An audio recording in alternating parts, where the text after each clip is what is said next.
प्रिय विद्यार्थियों, online class में आपका स्वागत है। पर डे आपको वीडियो प्राप्त हो रही है मोबाइल पर, उसको पूरी लगन से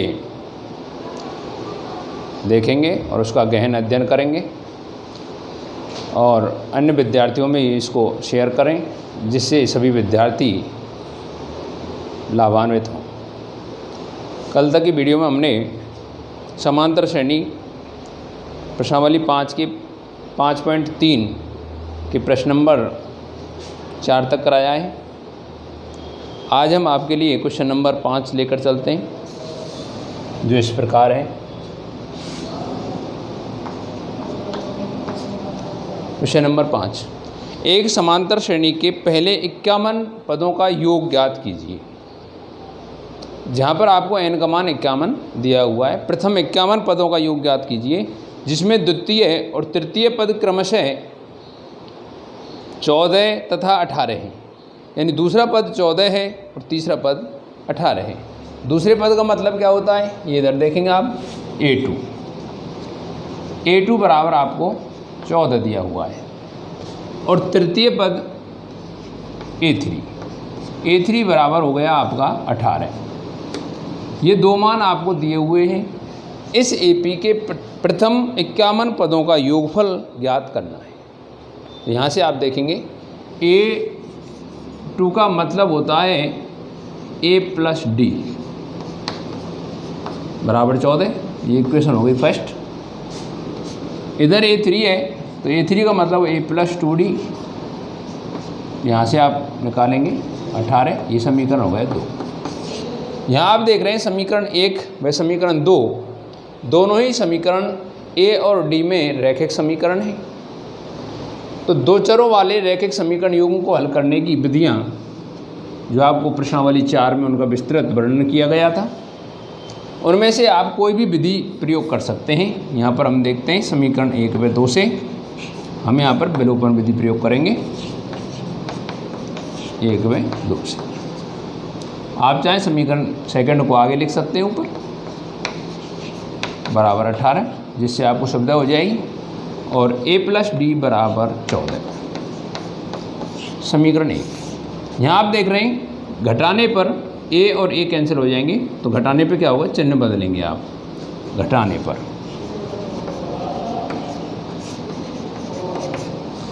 ये +A और ये -A कैंसिल हो जाएगा।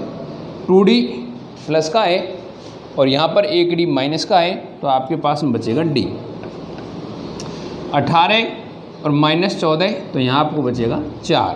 D का मान 4 प्राप्त हुआ है। D का मान आप समीकरण 1 में रखें या समीकरण 2 में रखें। तो D का मान समीकरण 1 में रखने पर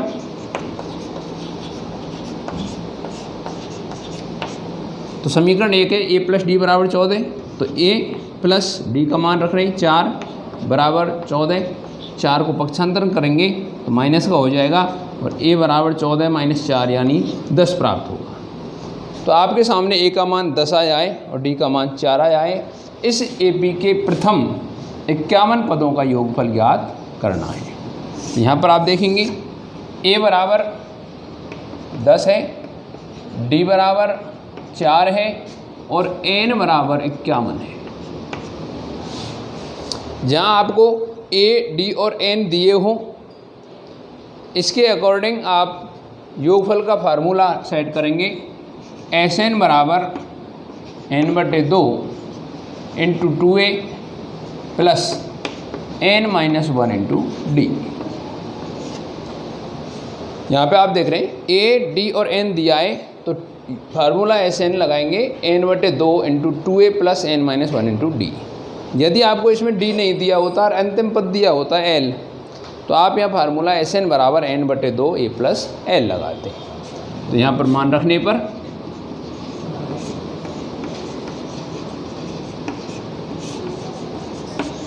S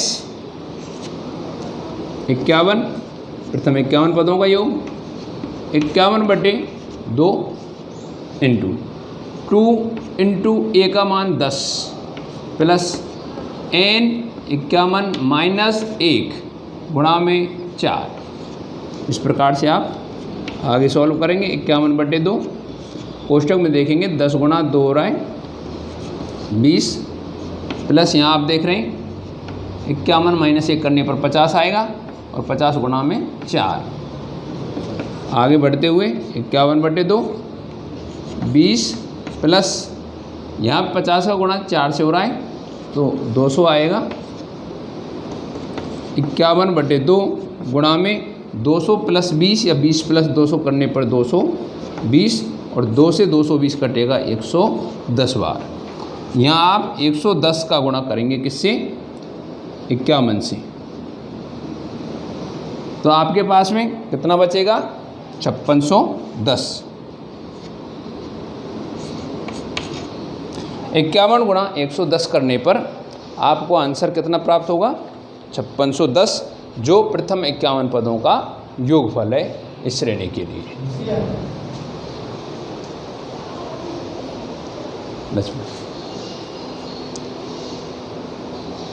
आगे चलते हैं और क्वेश्चन नंबर 6 लेते हैं।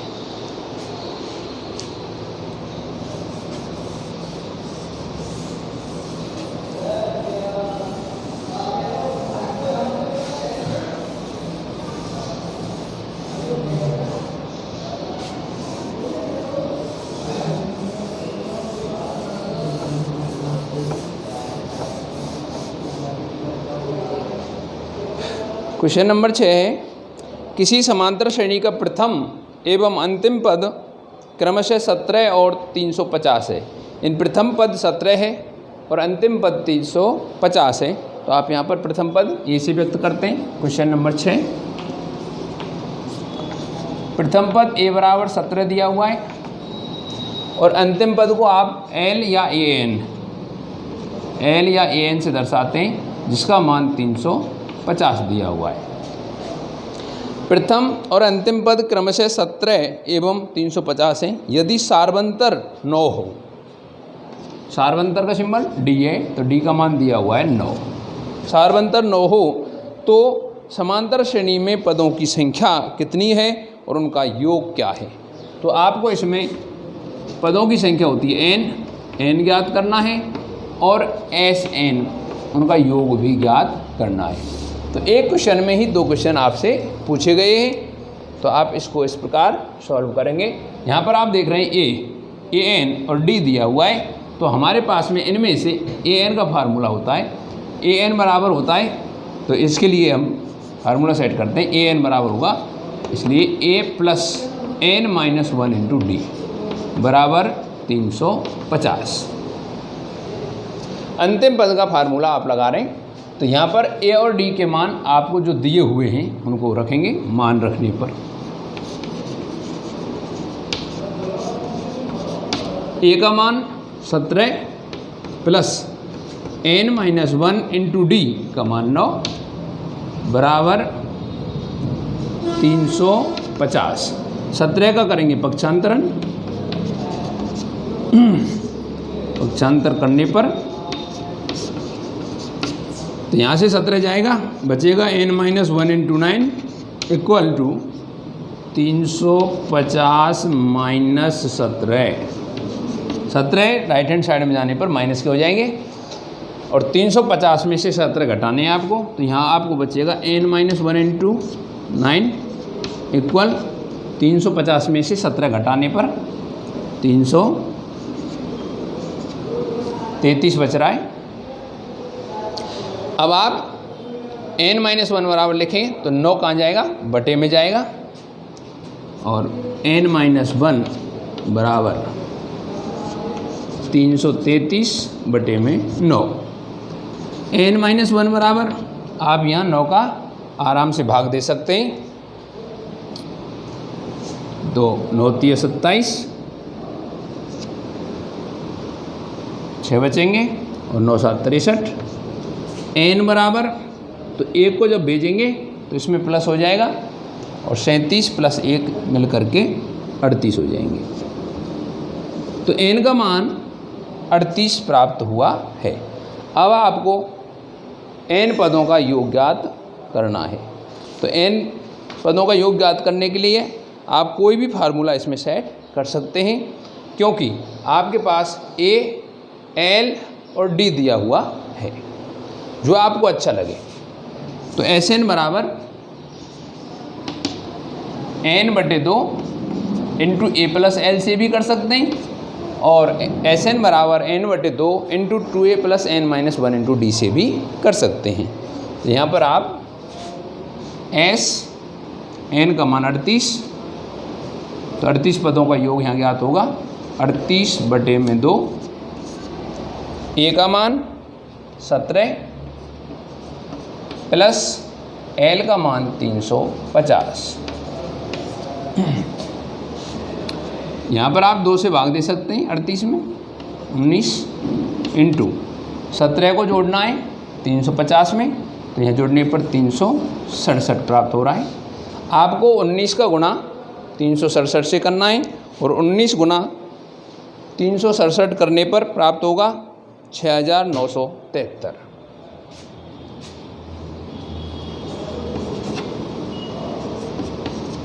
ये 38 पदों का योगफल है।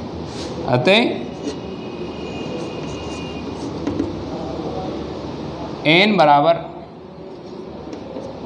पदों की संख्या 38 तथा एस एन यानी एस 38 बराबर 6973। ये दोनों चीज़ें आपको इस प्रकार से ज्ञात करनी है। आगे चलते हैं और क्वेश्चन नंबर 7 लेते हैं।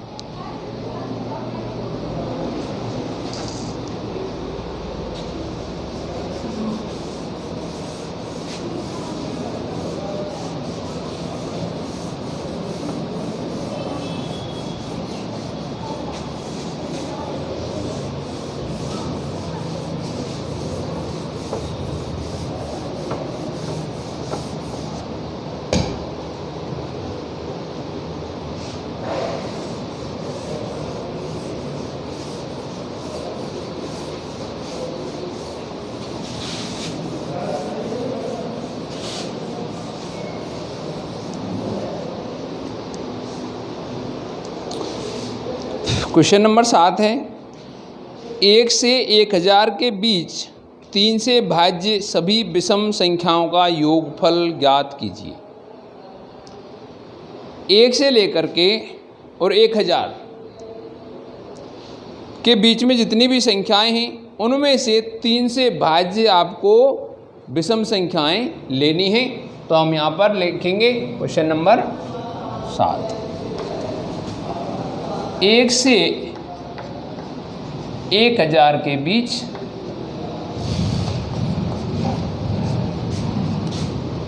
3 से भाज्य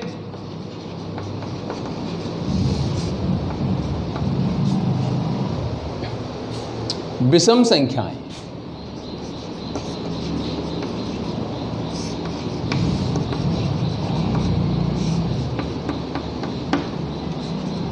तो यहाँ आप देखेंगे 1 से 1000 के बीच में सबसे छोटी विषम संख्या जो 3 से भाज्य है वो है 3।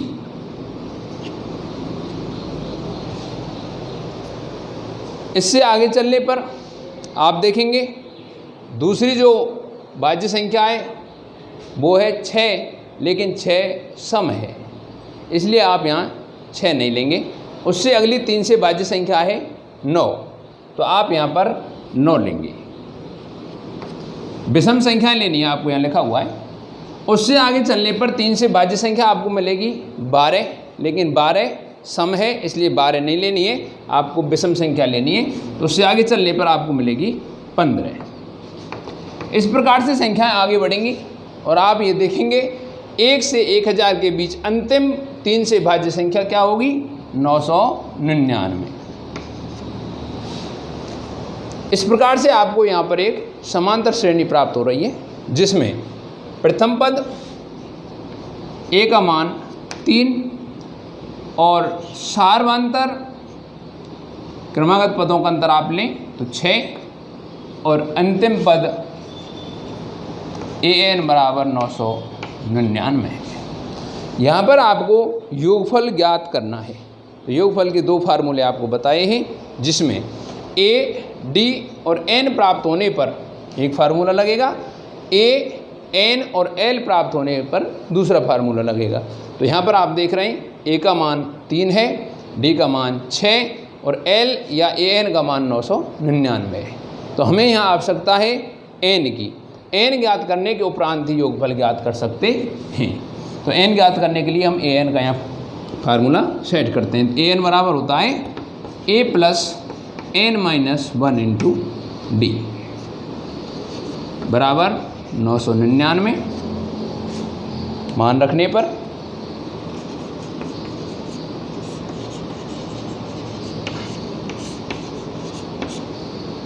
ए का मान 3 plus N minus 1 into 6 equal 999 लिखा हुआ है। 3 का पक्षांतरण करेंगे,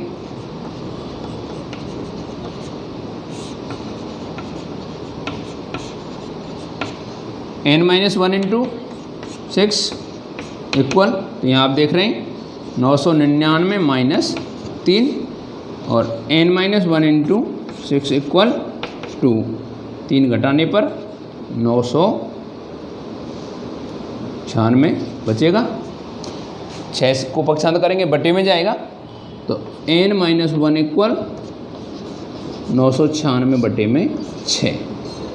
तो एन माइनस 1 इधर लिख रहा हूँ मैं, आप देखेंगे एन माइनस 1 बराबर, आप यहाँ देख रहे हैं 996 में आपको भाग देना है 6 का, और 6 का भाग देने से क्या प्राप्त होगा, इधर देखेंगे 6 एकम 6, इधर 3 बचेंगे, 6 6 36, फिर 3 बच रहे, 6 6 36। एन बराबर 166 और 1 इधर जाने पर प्लस का हो जाएगा, तो एन का मान आपको 167 मिलेगा। एन का मान 167 ज्ञात हो चुका है। अब आप योगफल का कोई भी फार्मूला सेट कर सकते हैं। तो एस एन बराबर एन बटे 2 इंटू ए प्लस एल प्रयोग कर सकते हैं। तो यहाँ पर आप देखेंगे एस 167, यानी इस एपी में 167 पद हैं, जिनका योगफल इस प्रकार से है 167 बटे में 2 इंटू ए का मान 3 प्लस एल का मान 999 है अंतिम पद, 167 बटे 2, यहाँ आप 3 जोड़ेंगे तो आपको 1002 प्राप्त होगा, जिसको 2 से इस प्रकार काटेंगे 501 बार, और अब आपको 501 का गुणा 167 से करना है, और 167 गुणा 501 करने पर आंसर प्राप्त होगा 83,667। तो आप यहाँ पर गुणा करके लिखेंगे 83,667। ये आपके 1 से लेकर 1000 के बीच 3 से भाज्य विषम संख्याओं का योगफल है। इस प्रकार आगे बढ़ते हैं और क्वेश्चन नंबर 8 लेते हैं।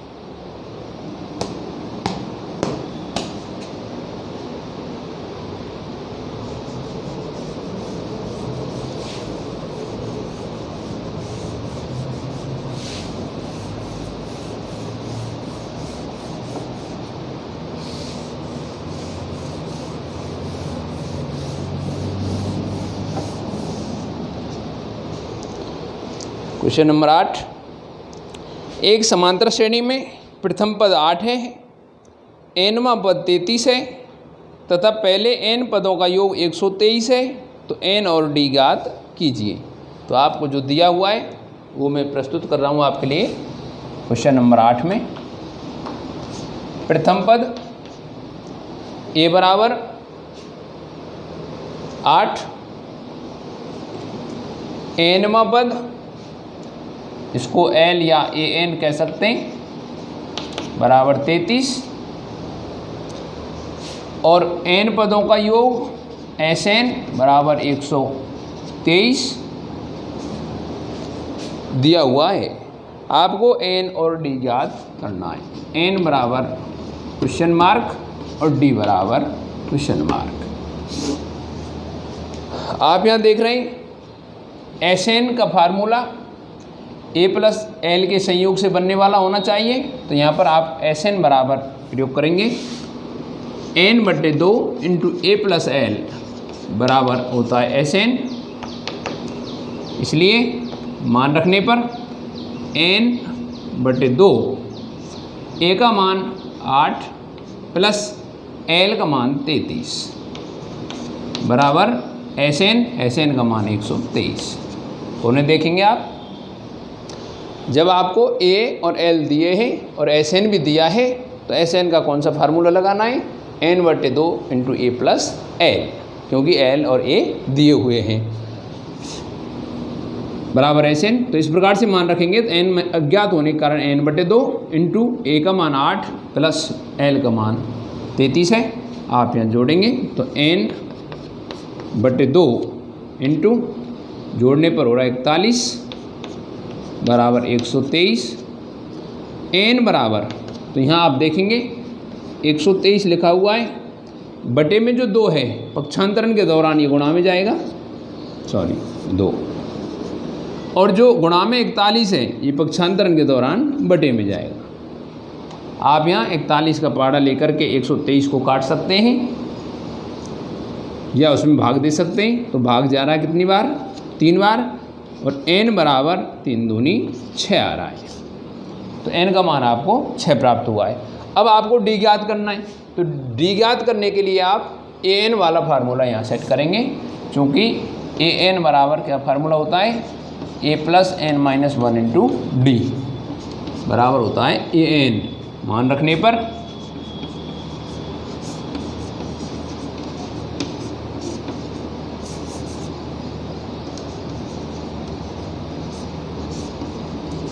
जब यहाँ आप मान रखेंगे a का मान 8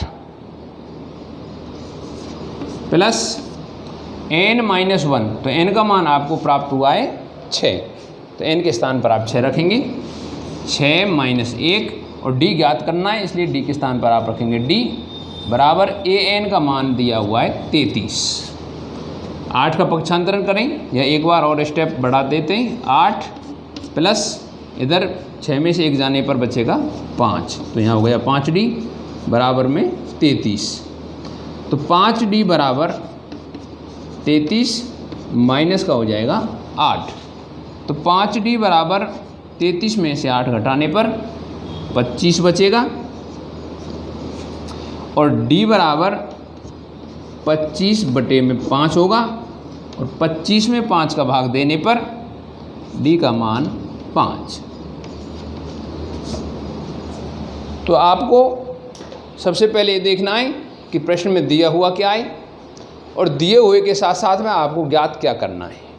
उसके अनुसार आप प्रश्नावली 5 के अंतर्गत आपको जो फार्मूले लिखाए हैं, जो ज़्यादा बहुत सारे नहीं हैं, एक तो nवें पद का फार्मूला है an बराबर a plus n-1 into D है, और 2 छोटे छोटे फार्मूले योगफल के हैं, Sn बराबर n/2 into a plus L, और Sn बराबर n/2 into 2a plus n-1 into D है, जिनका आप अपने अनुसार दिया हुआ क्रम होने के, जैसे a, l और d के a, l और n आने पर Sn बराबर n/2 into a plus L लगाएंगे, और a, n और d दिया होने पर या उनमें संबंध होने पर Sn का फार्मूला Sn बराबर n/2 into 2a plus n-1 into D प्रयोग करेंगे। इस प्रकार से प्रश्नों को हल करना है। आगे चलते हैं, क्वेश्चन नंबर 9।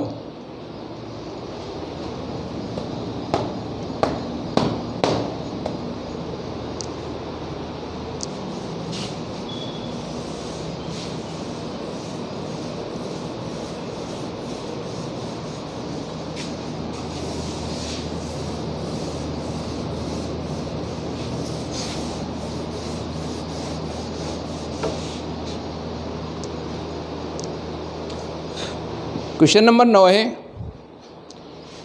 280 रुपये की राशि 4 पुरस्कार देने के लिए रखी गई है, यानी 4 पुरस्कारों की कुल राशि 280 रुपये है। तो इसको हम नोट करते हैं। क्वेश्चन नंबर 9, 4 पुरस्कारों की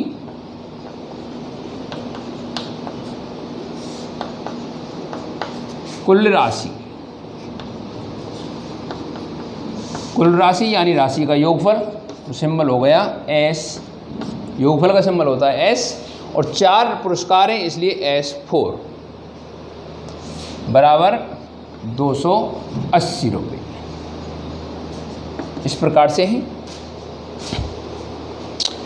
आगे प्रश्न में लिखा हुआ है, यदि प्रथम पुरस्कार के बाद प्रत्येक पुरस्कार अपने ठीक पहले पुरस्कार से 20 रुपये कम है, यानी पहला पुरस्कार है उससे दूसरा पुरस्कार हम देखेंगे तो वो 20 रुपये कम है, दूसरे से तीसरा पुरस्कार हम देखेंगे तो वो उससे भी 20 रुपये कम है, चौथा उससे भी 20 रुपये कम है, यानी 20 रुपये कम होते जा रहे हैं। तो श्रेणी में अंतर आ रहा है -20 रुपये का, और ये जो अंतर होता है इसको कहते हैं सार्वंतर। तो सार्वंतर का सिंबल होता है D। तो यहाँ हम लिखेंगे क्रमागत पुरस्कारों का अंतर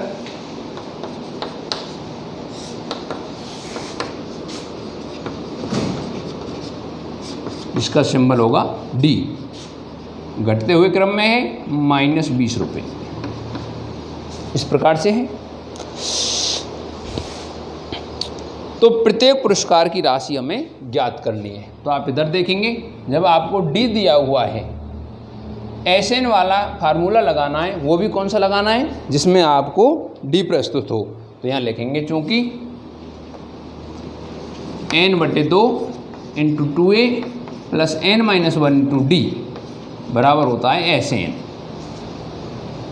मान रखने पर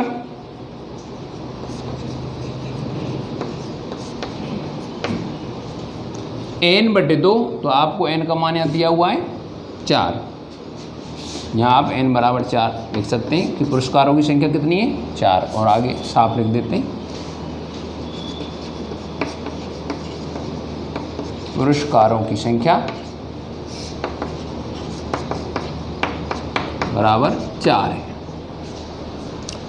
तो आप यहाँ लिखेंगे 4/2 × 2a प्लस n का मान 4 -1 और D का मान -20 बराबर SN यानी S4 280।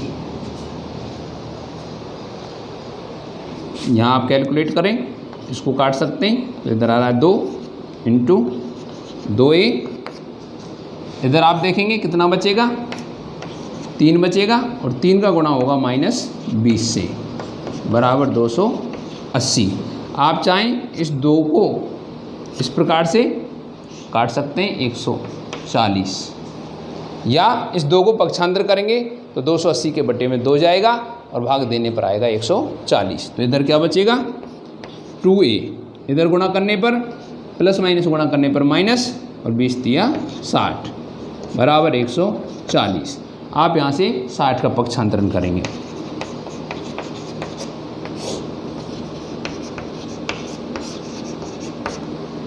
तो 2a बराबर 140 और माइनस का हो जाएगा प्लस 60। 2a बराबर 140 और 60 मिलके हो गए 200। देन a बराबर, तो आप यहाँ 2 का भाग देंगे और a का मान प्राप्त होगा 100। इस प्रकार से आपको a यानी प्रथम पुरस्कार प्राप्त हुआ है, उसका मान है 100, यानी पहला पुरस्कार 100 रुपये है। अब आपको प्रत्येक पुरस्कार की राशि बतानी है। तो यहाँ आप देखेंगे, इसलिए प्रथम पुरस्कार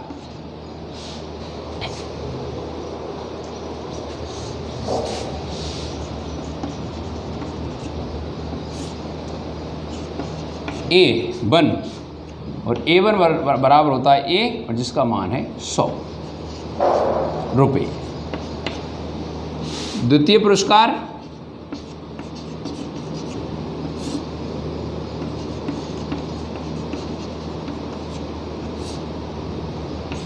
A2, और A2 बराबर होता है A + D, जहाँ पर आप मान रखेंगे A का मान 100 और D का मान -20 बराबर 80 रुपये।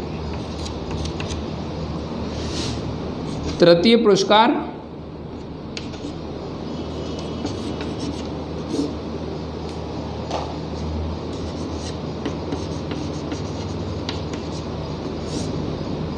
A3 बराबर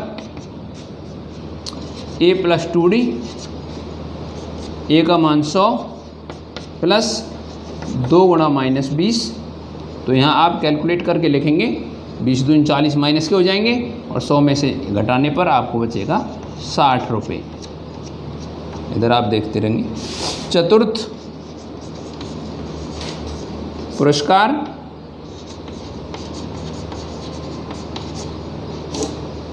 A4 और A4 बराबर होगा A प्लस 3D।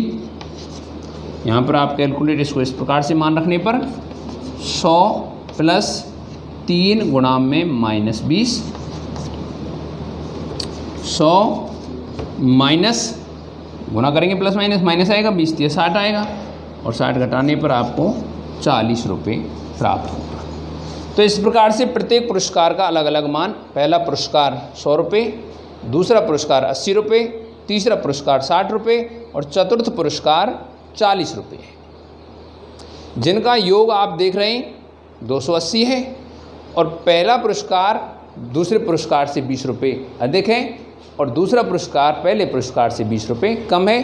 तो कम के रूप में आप देखेंगे यहाँ 20 रुपये कम है, इससे ये 20 रुपये कम है, इससे ये 20 रुपये कम है। इस प्रकार से आपने यहाँ चार पुरस्कार की जो राशि है वो ज्ञात की है।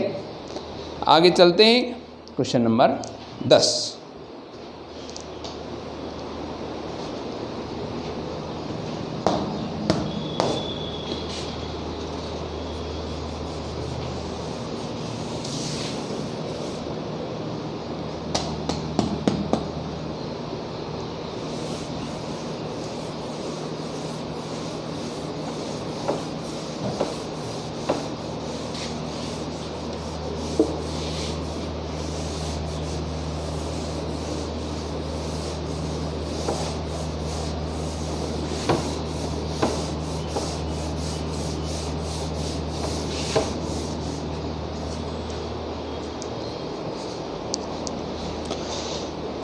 क्वेश्चन नंबर 10 है, एक टेलीविज़न सेटों का निर्माता तीसरे वर्ष 600 टीवी तथा 7वें वर्ष में 700 टीवी सेटों का उत्पादन करता है, यह मानते हुए कि प्रत्येक वर्ष उत्पादन में एक समान रूप से एक निश्चित संख्या में क्या हो रहा है, वृद्धि हो रही है। तो ज्ञात कीजिए प्रथम वर्ष में उत्पादन, 10वें वर्ष में उत्पादन और 7 वर्षों में कुल उत्पादन। तो हम सबसे पहले देखेंगे कि हमें प्रश्न में दिया हुआ क्या है। क्वेश्चन नंबर 10, तीसरे वर्ष 600 टीवी का उत्पादन है। तो तीसरे वर्ष का मतलब है A3। A3 बराबर आपको दिया हुआ है 600 तथा 7वें वर्ष में 7वें वर्ष A7 बराबर 700। ये दो चीज़ आपको दी हुई है और ज्ञात करनी है। प्रथम वर्ष का उत्पादन, 10वें वर्ष का उत्पादन और 7 वर्षों में कुल उत्पादन। तो यहाँ आप देखेंगे A3 का मतलब होता है A प्लस 2D बराबर 600, इक्वेशन फर्स्ट, तथा A7 का मतलब होता है A प्लस 6D बराबर आपको दिया हुआ है 700, इक्वेशन नंबर सेकंड। इस प्रकार से दो चरों वाले रैखिक समीकरण प्राप्त हो रहे हैं और आप इनको हल कर सकते हैं, क्योंकि ऐसे बहुत सारे प्रश्न आपने इस प्रश्नावली में किए हैं। तो करते हैं समीकरण 1 में 2 से।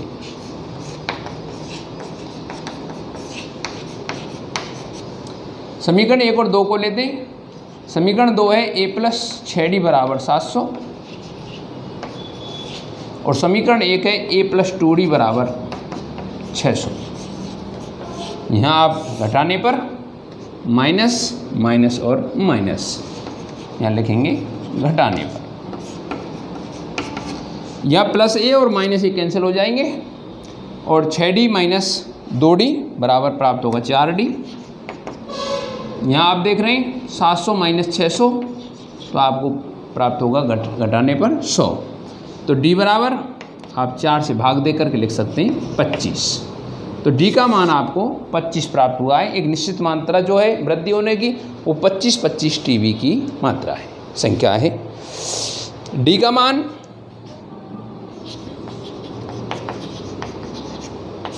समीकरण 1 में रखो या समीकरण 2 में रखो।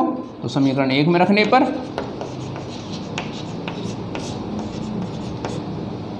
आप यहाँ देखेंगे समीकरण 1 है a प्लस 2 गुणा में d का मान 25 बराबर 600। a प्लस 25 दूनी 50 बराबर 600। पक्षांतरण के दौरान आप यहाँ देख रहे हैं a बराबर 600 माइनस 50 और a का मान 550 जो प्रथम वर्ष का उत्पादन है। तो इसमें पहले पॉइंट का जवाब मिल चुका है। प्रथम वर्ष में उत्पादन 550 टीवी का हुआ। अगला पॉइंट इसमें है 7वें वर्ष में उत्पादन, उसके लिए हम देखेंगे, यहाँ लिख देते हैं। अतः प्रथम वर्ष में उत्पादन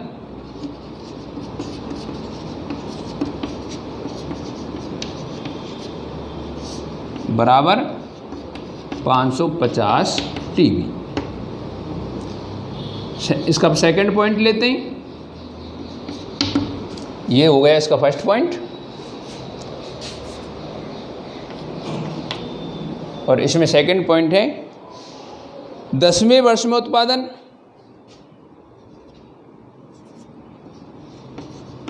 10वें वर्ष में उत्पादन। तो आप यहाँ देखेंगे A10 10वें वर्ष का उत्पादन का जो सिंबल है वो A10 है 10वें वर्ष का। तो A10 बराबर होता है A प्लस 9D। यहाँ पर आप मान रखेंगे A का मान 550 प्लस 9 गुणा में D का मान 25। तो यहाँ आप देख रहे हैं 550 प्लस 25 नंबे 225 और टोटल करने पर यहाँ पर आ रहा है 775। दूसरा पॉइंट यहाँ क्लियर हो गया है कि 10वें वर्ष में उत्पादन 775 टीवी का हुआ। तीसरा पॉइंट है 7 वर्षों में कुल उत्पादन। इसको मैं आपके लिए इधर दर्शा रहा हूँ, आप देखेंगे इसका थर्ड पॉइंट 7 वर्षों में कुल उत्पादन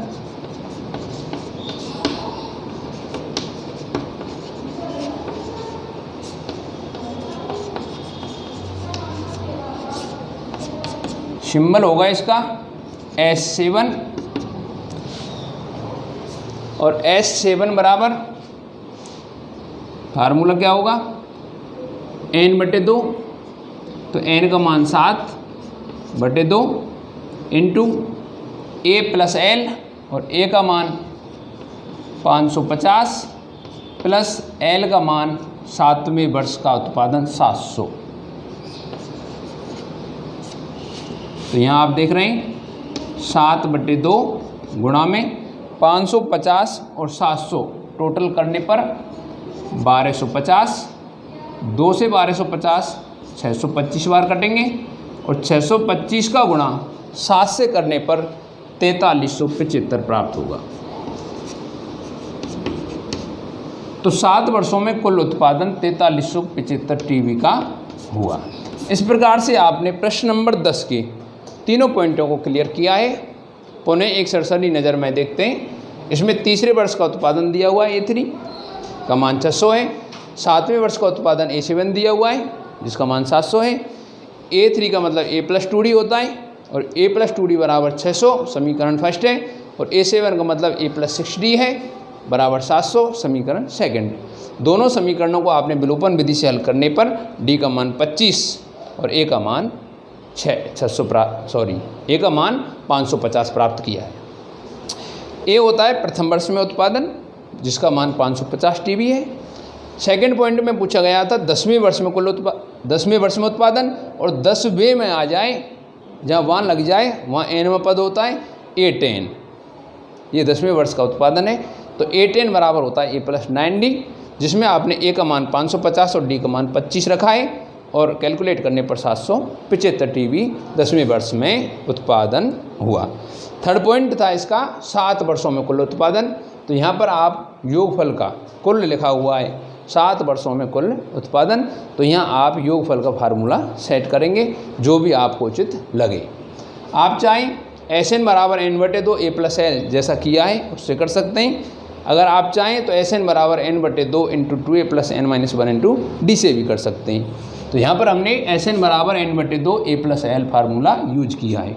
तो यहाँ S7 7 वर्षों का कुल उत्पादन हो गया, n/2 है तो 7/2 आएगा, A का मान 550 और L यहाँ पर 7वें वर्ष का उत्पादन होगा क्योंकि n का मान 7 है और 7वें वर्ष का उत्पादन 700 है। 550 और 700 जोड़ने पर 1250 और 2 से काटने पर 625। 625 का गुणा आप 7 से करेंगे तो आपको प्राप्त होगा 4375। तो 7 वर्षों में कुल उत्पादन 4375 TB का हुआ है। धन्यवाद। देखिए गई।